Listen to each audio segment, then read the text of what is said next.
So, isang magandang hapon ulit sa inyo. Ako yung inyong speaker for this afternoon's session. Ang ating topic ay forage production and management.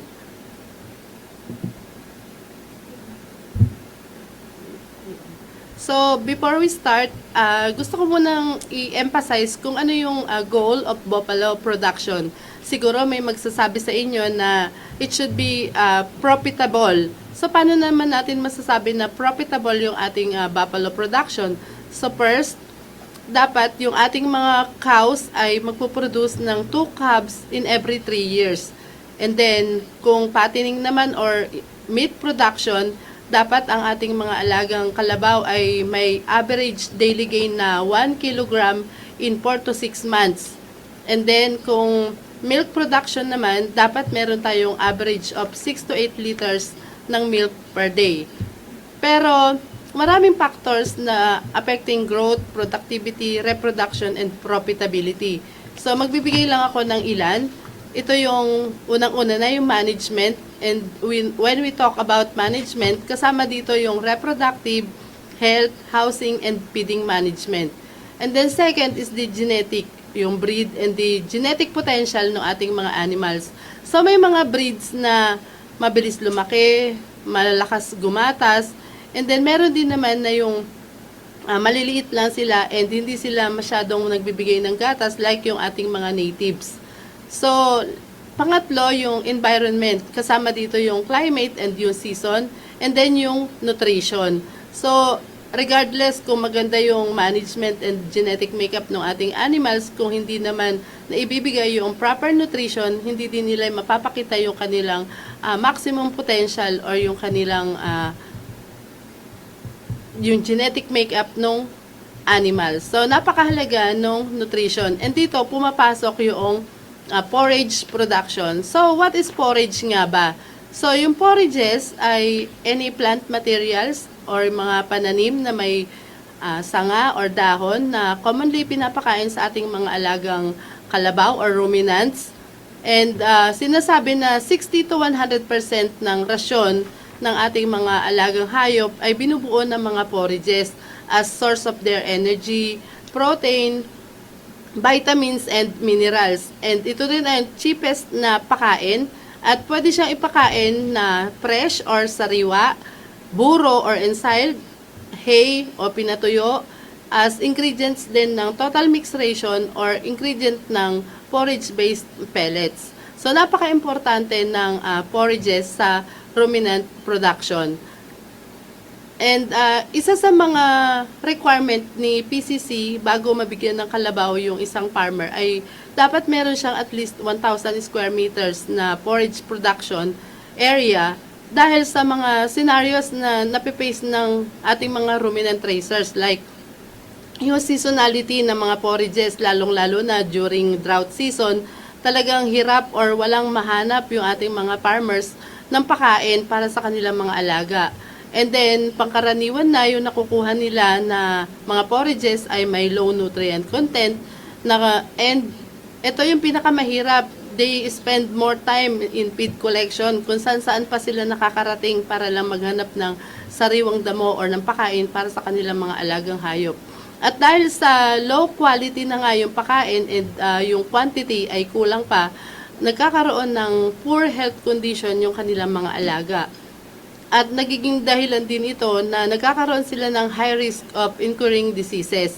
Kuminsan naman dahil ayaw ma-compromise ng farmer yung kanyang production and profitability, napipilitan silang bumili ng mga mahal na mga pakain like yung mga commercial feed concentrates na nagdudulot ng increase ng production cost.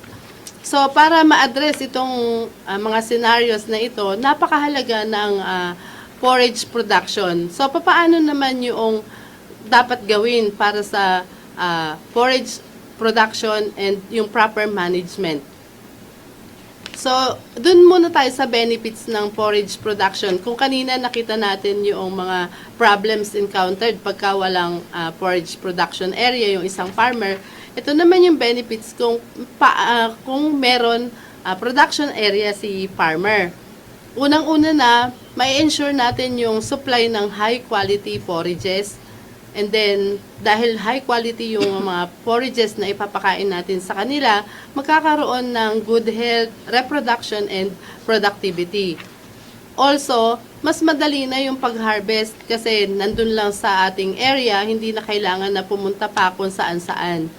And then, mapapababa din nito yung ating feed expenses dahil maiiwasan na yung pagbili ng mga commercial feeds na papakain sa ating mga alagang kalabaw.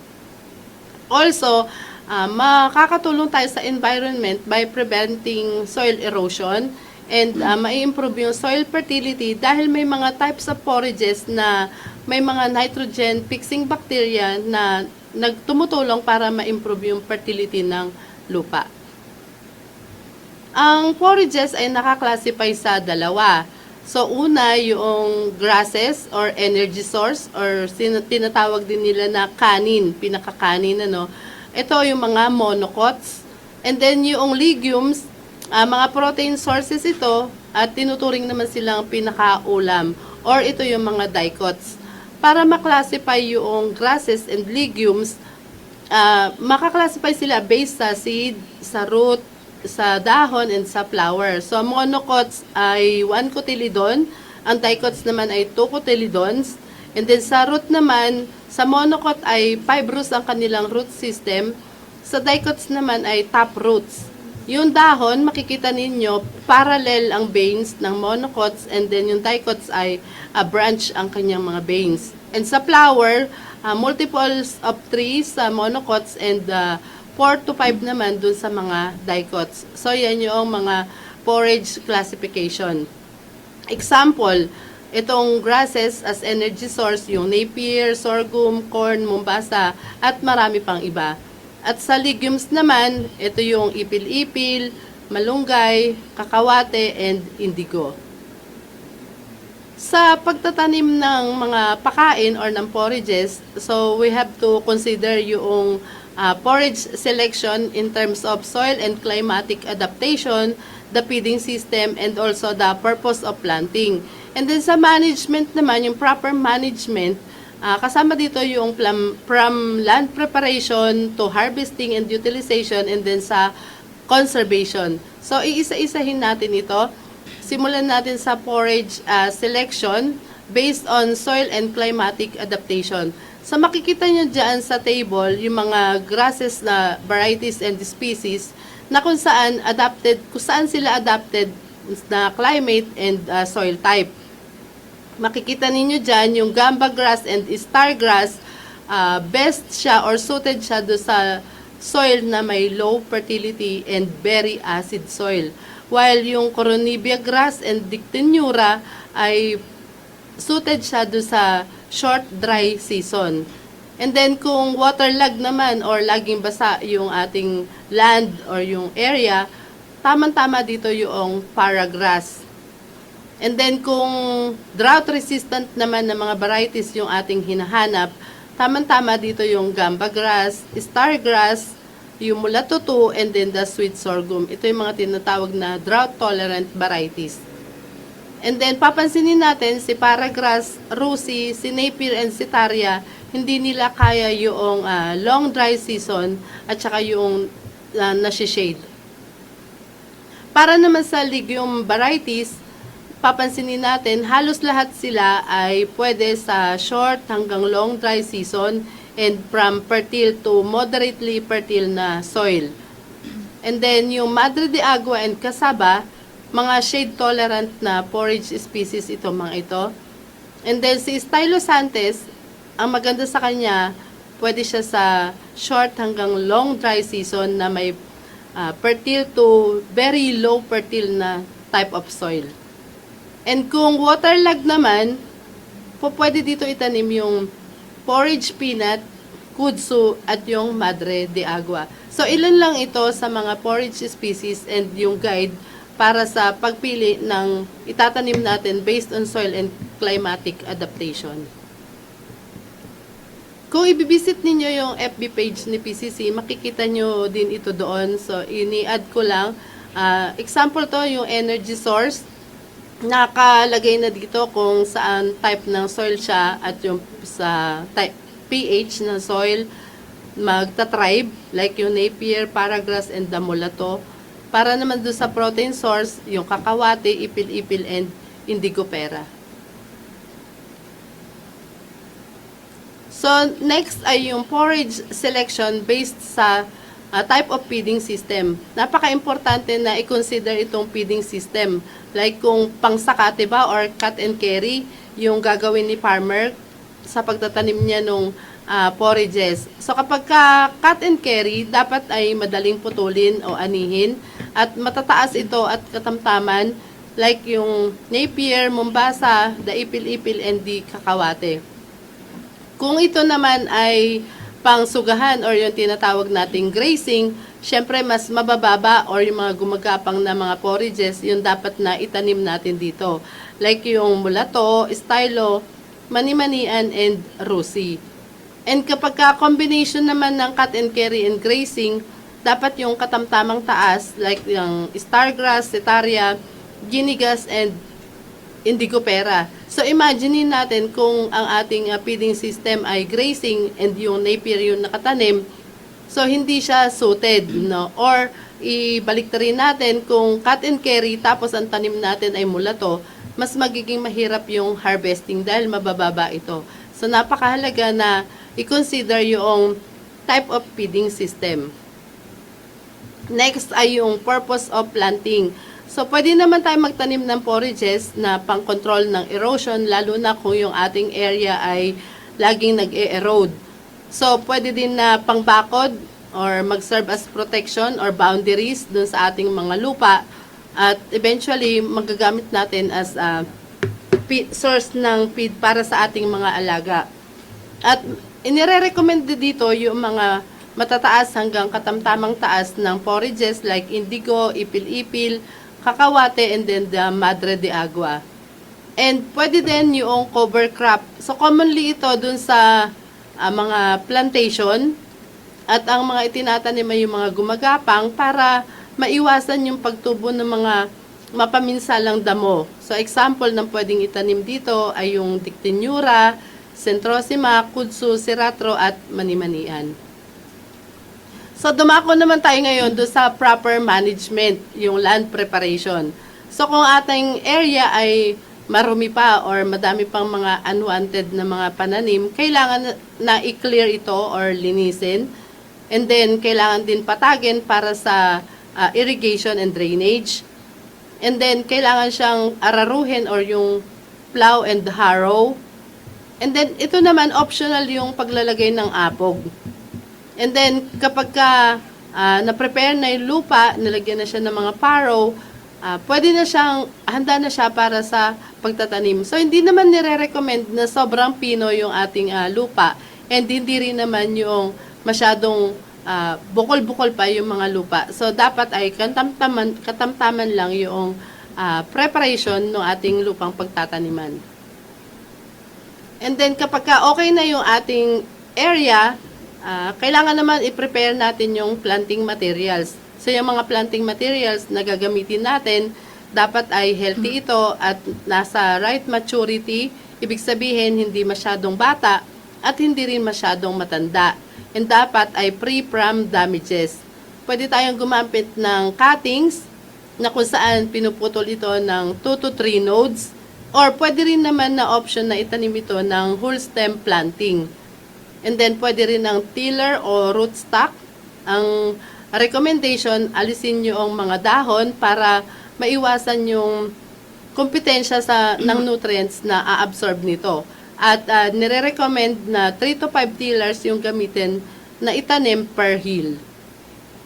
And then, seeds. Kailangan kapag seeds yung ating gagamitin, ang germination rate ay more than 80%. Paano ba natin malalaman na more than 80% yung germination rate? So, kami, sinasuggest namin na mag-conduct ng simple germination test. Sa isang maliit na lalagyan, pwedeng magbasa ng bulak or ng tela na maliit. Tapos, ilagay yung mga 10 seeds. And then, kapag hayaan ito tumubo ng 3 to 7 days, hayaang mag-germinate. Kapag ka ang tumubo ay nasa 8 pataas, so ibig sabihin, 80% and above yung kanilang germination rate. Pero kapag ka ang tumubo ay mga 5 and below, ibig sabihin, 50% below ang germination rate nito. So, bakit napakahalaga ng germination rate? Kasi, tulad nito, sa 3 to 6 kilogram ng seeds ang recommended para sa mga maliliit na seeds per hectare, and 6 to 15 kilogram naman ng mga seeds kapag ka mas malalaki. Ibig sabihin, kapag ka 50% below ang germination rate ng ating mga seeds, instead of using 3 to 6 kilograms, mag-multiply into 2 dahil 50% lang yung tutubo. Mas mapapamahal tayo and yung tanim natin, 50% lang yung tutubo. So, masasayang yung ating time and effort. Tapos, kakaunti yung tutubong mga pananim. Kaya, napakahalaga ng germination rate. And then, pwede rin tayong gumamit ng mga seedlings na pwedeng raised in seed beds or potting bags sa mga nurseries. And then, pwede na itong i-transplant in 2 to 3 weeks after sowing. So, yung planting naman na, kapag cuttings nga ay yung ginamit natin, itatanim ito in slanting position. And then, pwede naman na whole stem planting and i-cover siya ng lupa na may 7 to 8 cm deep.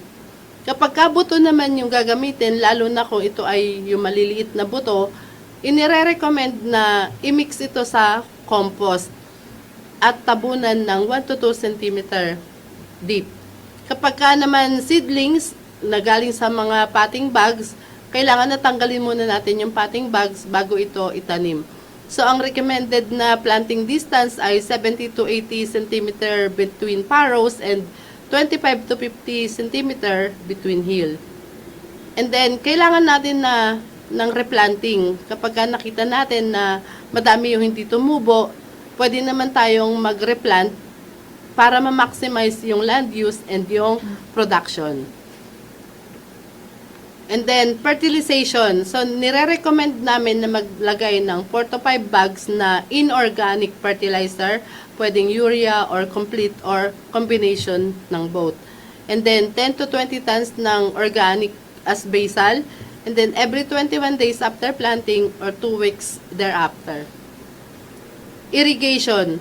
So, ito ay weekly or as needed. Kasi may mga forage species na mga drought tolerant naman, kaya as needed. Yung iba kasi, kaya nilang tumagal hanggang 10 to 15 days na hindi na-irrigate. Pero napakahalaga ng tubig para sa maximum production ng ating mga forages. In terms of utilization, ito yung mga suggested. Sa first cutting, yung mga grasses ay dapat na i-cut sila 90 days after planting. And then sa mga legumes naman, 120 to 180 days. Yung mga succeeding cutting na para sa mga grasses, 45 to 60 days. And then yung mga legumes naman ay 45 to 90 days. Depende dun sa mga variety. And kung grazing naman ito, inire-recommend na i-graze lang sila in a shorter period kesa mas mahabang panahon para lightly lang yung grazing and ma-allow yung forage to set the seed. And then, observe yung carrying capacity. So, yung damo, pinuputol ng mas mababa para magkaroon ng mas maraming tillers. So, sila ay 5 to 20 cm lang mula sa lupa. And then, kapag ka naman mga legumes, pinuputol sila ng 1 meter mula sa lupa. So, yun yung mga cutting height na recommended. And then, after nun, kailangan natin ng pasture evaluation. So, bakit ba napakahalaga ng pasture evaluation? Unang-una na para ma-ensure na merong adequate feed supply para sa ating mga alaga, para ma-improve yung kanilang animal health, growth, and productivity, and pwede din itong maging guide for management decision. So, ano yung ine-evaluate dito sa pasture? Unang-una na yung forage quantity, kung gaano kadami per hectare ang pwedeng i-produce nito. Yung forage quality para malaman yung nutrient composition ng ating mga pananim.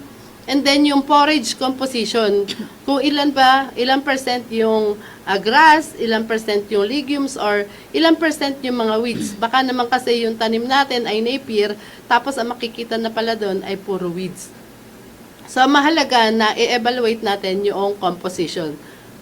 So, una, paano ba ginagawa yung evaluation sa forage quantity?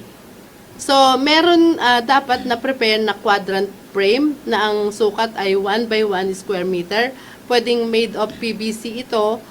At o pwede rin naman na yung bakal na mga 8 mm para lightweight. And then second, we select pasture area for evaluation and randomly toss frame at least 4 times in the pasture. So, dun sa napili nating area, kailangan ihagis ito at least 4 times or sa iba't ibang area ng 4 na beses. And then, pagka naihagis na ito, kailangan na i-cut and collect yung forage na within the frame at i-record at timbangin yung fresh weight.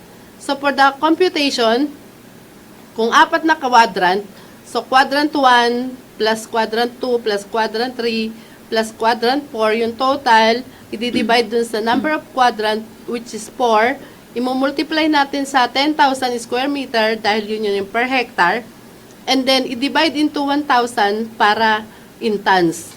So, example, ito, quadrant 1 to 4, total of 13, i-divide natin sa 4, multiply by 10,000 and divide 1,000, ang average yield nito ay 32.5 tons. Ito yung sample computation. So, yung particular area na in-evaluate for quantity, ito po yung lumabas. And then second, doon sa forage quality evaluation naman, paano ba siya ginagawa? So, kung kanina, yung all samples per quadrant, ipupul yun, i-combine samples from each quadrant, and imimix. So, yung 13 kilos kanina, pag sasama-samahin, and then magpe-perform ng quartering. And then, kukolect ng 1 kilogram per quarter, representing pooled sample. So, from 13 kilogram, magkakaroon tayo ng 4 kilogram na pooled samples. And then, i-chop siya and ipapak. At from 4 kilos, kukolek ulit ng 1 kilogram, ilalagay siya sa paper bag or sa ziplock bag and properly label, and then isasubmit sa laboratory. Katulad dito sa PCC, meron kaming laboratory and pwedeng magpa-analyze para sa approximate analysis ng mga forages. So, kung ano yung nilalagay doon sa label, dapat yung date ng collection, anong name ng forage, ang location, and then kung anong analysis yung dapat gawin. And then yung forage sample ay i-analyze sa laboratory. Bakit ba kailangan ng forage quality evaluation? So, importante ito kasi baka yung iba magtanong, adlib naman yung aking pagpapakain ng aking mga alagang kalabaw, pero parang hindi naman sila tumataba or hindi sila nagpo-produce na maraming milk. So baka kasi yung ating mga pananim ay overgrown na kung saan bumababa yung kanilang nutrient composition or masyado namang bata. At ganun din, mababa pa rin yung kanilang nutrient composition. Kaya dapat i-observe natin yung suggested na cutting interval, and then magpa-analyze tayo para sa forage quality evaluation.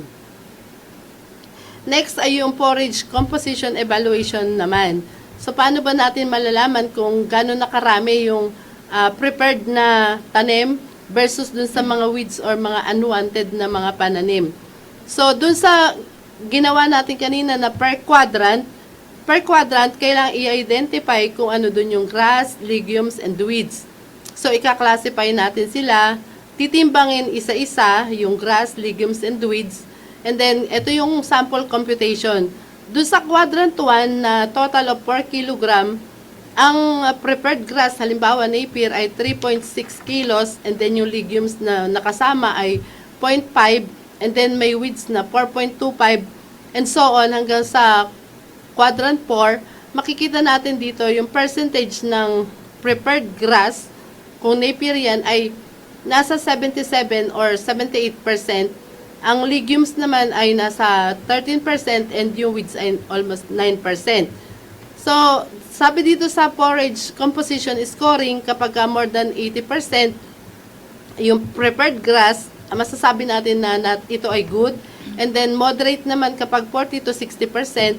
And poor naman kapag 40% na lang yung ating pinaka-prepared grass. And majority na makikita ay mga weeds. So, magiging basis na ito ng decision, management decision, kung kailangan na ba ng partial rehabilitation or total rehabilitation ng ating mga forage areas. So, ito yung sample ng feed requirement ng ating mga buffalos. So, ang recommended na grass concentrate ratio ay 70-30. So, 70% ng grass and 30% ng concentrate. And para ma-reduce naman yung feed cost, nire-recommend yung 80-20. And then, pwede rin naman up to 100% forage feeding depending on the type of forages. So, example, 100% forage feeding. So, grass yung daily animal feed requirement. Makikita po dito yung sa category, yung A, kung anong category, kung cow ba siya, senior bull, heifer, yearlings, and calves. So, merong percentage dry matter, percentage body weight dry matter requirement, at kung ilan ito per day, and then katumbas na fresh per day, katulad nung cow na 550 kg body weight, multiply siya ng 2.5% ng body weight niya, ito ay daily dry matter requirement niya, 13.75. Yung 13.75 naman, i-divide natin do sa dry matter composition ng Napier, halimbawa na may 20.54%, 67 kg siya in fresh. So, total, kung 60 days yung cutting interval, 4,020 kg. So, yung isang hektarya ay pwedeng support ng 8 heads. At ganun din kapag senior bulls, heifers, hanggang sa calves. Ito yung sample computation. So, kung 67 nga ang daily ng cows ng 550 kg body weight, at yung kanina nakita natin, 3.25 kg per square meter yung production. So, i-divide natin yung daily forage requirement niya dun sa area na kailangan pagsakatihan. So, kailangan natin ng 20.61 square meter daily. At sa 60 days interval, kailangan ng 1,237 square meter. And yung carrying capacity ay 8. So, ito yung kung paano natin malalaman kung ilan yung carrying capacity ng ating forage area. Ito yung simpleng aralin kung hindi natin alam yung nutrient composition ng ating mga forages. Hindi natin alam yung dry matter content, yung ganyan. So, pinakamadali, ang timbang ng kalabaw ay 550. So, sinasabi 10% ng body weight. So, 10% ng 55 ay ng 550 ay 55 kg. So, everyday kailangan ng 55 kg. At yung dami ng sakating damo na makukuha per square meter base dun sa pasture evaluation na data kanina ay 3.25. So, yung cutting interval ay 60 days. Kaya yung luwang ng pagsasakatihan araw-araw ay 17 square meter. Kaya yung kailangan ng isang kalabaw ay 1,015 square meters sa loob ng 60 days. At yung carrying capacity ay 9 to 10 heads. So, hindi naman nagkakalayo yung ating computation kanina. So, key takeaways para sa successful forage production, kailangan na piliin yung tamang pananim na akma sa klase ng lupa na tataniman at klima sa lugar na pagtataniman. And kailangan na isaalang-alang kung paano ito ipapakain at kung paano ito itatanim. Kailangan din ng tamang pangangalaga from land preparation, sa pagpili ng planting materials, yung planting density and distance, and yung fertilization, irrigation, hanggang sa utilization and pasture evaluation. So ngayon, tapos na yung forage production and management. So last yung forage conservation. So, bakit ba napakahalaga ng forage conservation? Sa livestock forage feed supply kasi, lalo ngayon, may tinatawag tayong La Nina na kung saan merong abundant supply ng forages pero hindi fully utilized dahil sa heavy rains na nagkakos ng flooding and damage dun sa mga pananim natin at kuminsan hindi rin nagiging accessible para sa mga alagang hayop. And then kapag ka naman El Nino o yung sobrang mainit na, limited pa rin yung supply ng forages dahil limited yung supply ng water, nadadamage yung crop, and then mababa yung production at poor ang quality ng mga forages na nagko-contribute sa low productivity, production, and profitability. So inam na solusyon yung forage conservation. Unang-una na dito yung ensiling, pangalawa yung haymaking and stacking, and then yung physico-chemical treatment. So, yung una yung ensiling. Ano ba yung ensiling? Buro o silage yung tawag dun sa uri ng pakain ng kalabaw o baka na iniimbak sa selyadong lalagyan. So, yung pagbuburo o ensiling, yun yung tawag sa proseso ng paggawa. And then, silo o burahan naman yung tawag dun sa lalagyan. And ano ba importance ng ensiling sa ruminant production? So first, yung nutrients are preserved for longer time and can be used at the desired time. So pwede natin itong gamitin kung kailan natin kailangan. And then plants can be harvested at optimal pace of development. Minimal nutrient losses, nasa 10% lang ng dry matter. And then more economical use of plants with high yield of green mass.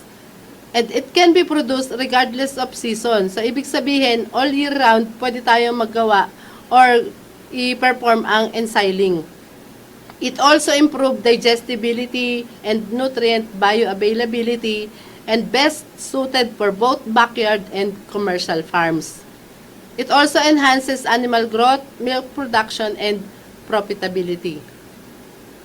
So, paano ba yung pagbuburo? So, una, kailangan na ihanda lahat ng kagamitan, yung mga forage chopper, timbangan, plastic sheet, yung silo. And then, kapag ready na yan, kailangan na anihin yung damo or yung mais na pananim sa tamang gulang. So, kung corn ito, 75 to 80 days. Pag mga damo ito, 45 to 60 days. At dapat yung kanila moisture content ay nasa 65 to 70%. And then, kung yung damo ay mahigit sa 70% yung tubig, nire-recommend na ibilad muna ito ng 1 to 3 days bago hakutin at tadtarin. So, paano ba malalaman kung mahigit 70% yung tubig ng mga forages na inani? So, meron tayong tinatawag na ball method. Dadakot tayo ng chop forages and bibilugin lang natin ito doon sa ating mga palad at pipigain. Kapag may tumulong tubig, ibig sabihin, mataas ang moisture content. Kapag naman mabilis yung pagka inirelease natin sila sa ating palad, tapos mabilis sila, ibig sabihin buhaghag, ito naman ay masyado ng tuyo. So, dapat ay mabubuo siya na parang isang bola. And then, kailangan na i-chop ng 1 to 2 cm or 1 to 2 inches instead yung haba, gamit yung pwedeng manual or pwedeng mechanical, gamit yung forage chopper. And then, ito optional naman yung paglalagay ng silage inoculant. Kasi kami dito sa PCC, may na-develop kami na product, yun yung Buro Booster na silage inoculant, na kung saan, mas papaganda niya yung quality ng mga silages na mapoproduce. And then, kapag nalagay na natin sa lalagyan, punuin na mabilis ang buruhan at siksiking mabuti para maalis yung hangin. Pwede naman gumamit ng vacuum cleaner kapag nasa mga plastic. And then, isil nating mabuti and dapat walang papasukan ng tubig at wala dapat mahangin doon sa loob ng lalagyan. Isalansang mabuti yung binurong damo at iimbak sa lugar na may mga bubong. And then, pwede nang ipakain to after 3 weeks kung walang Buro Booster. Pero kapag may Buro Booster, in 7 days lang, pwede na po itong ipakain. Pwede siyang ipakain as ganun na lang, directly fed. up to 100% or pwede siya maging ingredients ng TMR. Ito yung simpleng aralin ulit. Katulad kanina, kung 550 kg body weight yung ating kalabaw at 55 kg yung kanyang kailangang kainin daily, so plano natin i-support siya in 180 days. So 180 times 55, kailangan natin ng 9,900 kg na silage. So kung ang ating corn or sorghum ay nag-harvest ng 20 to 35 kg per hectare, ang kailangan natin ay nasa 3,300 hanggang almost 5,000 square meter para ma-support yung isang 550 kg na body weight ng kalabaw. So, iba-iba na klase ng silo, pwedeng mga PVC containers, plastic bags, bunker silo, and yung tower silo. Depende sa kung commercial ba ito or backyard scale lang. So, masasabi nating good quality yung ating silage kapag ang kanyang pH ay nagre-range ng 3.8 hanggang 4.2. Ang color niya ay greenish browns and wala siyang molds. And then, best practices. Dumako naman tayo doon sa haymaking and stacking. So, pangalawang type ng forage preservation or conservation. So, hay, yung tawag doon sa damo o legumbre na pinatuyo at inimbak. Ayan, katulad niya nasa picture. So, madali siyang hakutin at imbakin. Pwedeng manual or mechanical. At mas mababa yung chance na mabulok ito kasi yung kanyang moisture content ay nasa 15 to 20% lang. So, paano ito gawin? Aanihin yung damo manually or mechanically din gamit yung forage harvester sa tamang edad kung saan mataas yung ani at yung sustansyang taglay nito. So, nire-recommend dito yung Mombasa grass as hay. Tapos, patutuyuin siya sa araw sa loob ng 2 to 3 days para makuha natin yung 15 to 20% moisture content. Kailangan na bibiling-bilingin din sila. At iwasan din na sobrang matuyo yung kapag kinuha natin sa palad natin ay yung mabilis na madurog. So, hindi kailangan na masyadong tuyo. And then, pwede siyang i-bale, yung natuyong damo, manually or mechanically, gamit yung baling machine. Kapag mataas yung moisture content nito, magkakaamag siya at masisira. Kapag mataas ang moisture content, kapag naman ang moisture content niya ay masyadong mababa, this may cause shattering ng mga leaves. So, pwedeng mechanical using yung baling machine or pwedeng manual naman siya na i-bale. Yung iba, in terms of rice straw, ang ginagawa naman nila ay in terms of mandala. So, kinokolekta yung dayami gamit yung kalaykay or pitchfork, itinatago sa pamamagitan ng mandala o kaya naman ay paglalagay sa sako. Sa lugar din dapat na may bubong. At kapag naman mandala, yung iba, nilalagyan nila ng asin para ma-prevent yung pagkasira or accumulation ng molds. And then last, yung physicochemical treatment. Ito ay ginagamit dun sa mga rice straw. So, mapapansin natin, napakarami kasing rice straw at sinusunog lang ito. Sabi dito, 60 to 80% yung sinusunog at hindi napapakilabangan na nagkakos ng environmental pollution, unsustainable cropping pattern, at increase in carbon footprint. And dito sa Nueva Ecija, lalong-lalo na, pinapakain naman ang rice straw sa mga ruminants. Kaya lang may limitation ang feeding dahil low ang kanilang protein content, mataas sa lignin and silica, mababa ang digestibility at mababa din ang animal productivity. Kaya hindi naman siya nire-recommend na ipakain ng rice straw lang. So, bilang intervention, kailangan yung physicochemical treatment, yung gamit ng urea and molasses. At dito, nakaproduce kami ng tinatawag na enhanced rice straw na kung saan na-improve na yung kanilang nutritive value, yung CPI na increase by 4%, yung crude protein digestibility at dry matter digestibility ng 7 to 14%. So, paano to gawin? Katulad ng ensiling, kailangan ihanda din muna yung mga kailangan kagamitan at sangkap sa paggawa ng ERS. So, nadagdag lang dito yung urea, yung molasses, yung tubig, and then the dayami or yung rice straw. And then, kailangan na timbangin yung sangkap, lusawin yung urea at pulot o yung molasses sa tubig at haluin ito.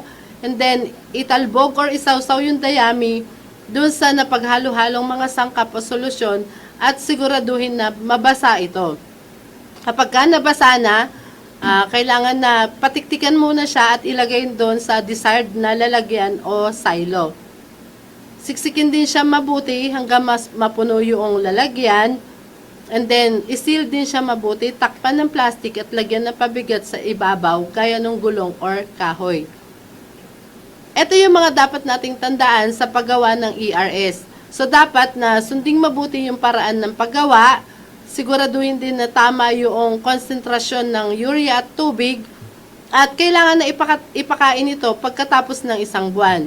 At kapag binuksan ito, kailangan na pasingawin muna ng 30 minutes bago ipakain. At hindi din ito inire-recommend doon sa mga kalabaw na 6 months below o sa mga bulo. At yung mga nasa huling trimester ng pagbubuntis. At kung may nakita na sintomas, kailangan tumawag agad tayo ng veterinaryo.